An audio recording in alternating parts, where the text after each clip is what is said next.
Yeah, next big stretch goal. It's interesting. I haven't been a super goal setter in my life. I know that's criminal and I should be banned, but it goes against everything. So uh, I say that half There's jokingly. always a time to start, my man. So Right. yeah, no, it's never too late. I'm only 67. So, because so it's interesting. With goals, I think it's more about activity, not so much results, if that makes sense, right? So the goal should involve the activities to produce the results. And if you're doing the right activities, the chips are going to fall where they may, and there are a lot of factors that impact that. But if I had a goal, my goal would be to start moving up into larger syndication deals. So the ones I've done to date have been primarily in the Greenville, South Carolina area. They've typically been 30, 40, 50 unit buildings, 3, 4, $5 million projects. Now that I've got 3 or 4 of those under my belt, and I have my team in place here, I feel confident on tackling a bigger property, a bigger asset. So I think the 2022 goal would be start to acquire slightly larger assets. In my mind, I'm kind of thinking 8, 9, $10 million. That's kind of, to me, seems to be a legitimate jump. The other thing is I'm developing a second market in what's called the Triad of North Carolina, which is Greensboro, Winston-Salem, and High Point. And I have one asset under contract there. We have an accepted LOI on another. So it's about a 3-hour drive from where I am. And so I want to develop that market and kind of get together the team there. In Greenville, I have my team put together. I have my property manager, my asset manager, kind of my contractor. So I'm all over everything in Greenville because I know I have the team members that can execute the plan. I'm more kind of a big picture acquisition investor guy, see the big picture, see the vision. I'm not as good in the day to day nuts and bolts. So my partner is great on the day to day nuts and bolts. So we have our areas of expertise. We communicate and collaborate, but we're kind of in charge of our separate tasks, and it works really well. It gives me a lot of confidence knowing Brian's on the team and he can handle his end of the job. I need to develop the same kind of team up in the triad. So that's the other goal for 2022. And I Fantastic. imagine I'll make some Fantastic. headway. Well, I would Yeah. look, you're a very accomplished guy and have been in the business for a long time between residential and multifamily.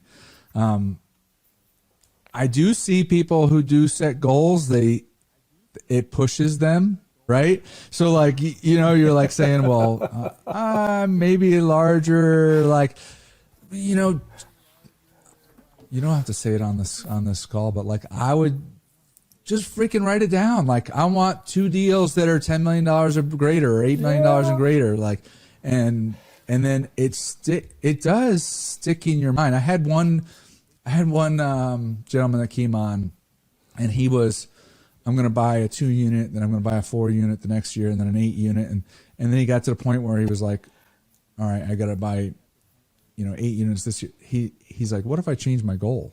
I'm like, and he did. And I'm like, what'd you change to? He said, 800 units. I'm like, where'd you come in? Like 454. But like, if he had stuck at 8, he never would have gotten to 454, right? Like, look, you got it. And also you're a guy who said that you got bored. Like, so, all right, I just challenged you a little bit. Yeah. No, it's okay. I appreciate the constructive criticism, and there is some validity there. And it's never. I'm never too old to learn something new. So it's an interesting thing for me to ponder and see if I could execute. I do have affirmations put up on my Mirror, right? bathroom Right. mirror, and so yeah, so I do believe in Look, I believe in affirmations and you. the I'm sure your wife power of believes in you. You positive got all these thinking. investors that are believe in Yeah, you. Like, all right, I can't wait to talk to you next year, and you've got it done. So, hey, yeah, what do you like to do for fun outside of work? okay. Well, I'm kind of a fitness fanatic, so I enjoy keeping fit, and Fantastic. I play a lot of golf. So Would one of love these that. days we'll have to get together. So I played golf since I was 8 years old. So counting that's 59 years, and it's a fabulous game. Love being out there with my friends and the outdoors, and it's a mental challenge. It's really a fascinating game. I know you play, and If it people looks like silly my from the daughter, she outside, doesn't and get people it, can go like she, golfing. but it is. I mean, it's one day you got one shot that's working, and the next day that doesn't work, but another shot works, and But in any event, you're out with your buddies and you're having a little competition, and it's all fun. A little competition, and trust me, Laura's glad to get me out of the That's great. house. Hey, so Arn, if somebody wants to reach out to you, what's the best way for them to do that? I'm active on Facebook and LinkedIn. My So business is Spark what's the Investment website? Group, and it would be Okay. investwithspark.com. And email is arn, ARN, at And what does Spark investwithspark.com. stand for? Simplify, preserve, accelerate, Fantastic. reap, and knowledge. So try to simplify people's investments, preserve their capital, accelerate their capital growth, reap the benefits of real estate investing through kind of knowledge and education. So it also kind of fits my personality. I tend to be a little bit upbeat and like to have fun. So Spark is a good, I don't know, metaphor for Fantastic. how I Well, kind of approach listeners, life. hey, this guy is a good Yeah. guy. He's been in the business for a long time. If you've listened to this whole episode, you could hear that he's conservative and he wants to be involved in the right deals and take care of his investors. He's a great person to learn from. So check him out. And until next week, signing off.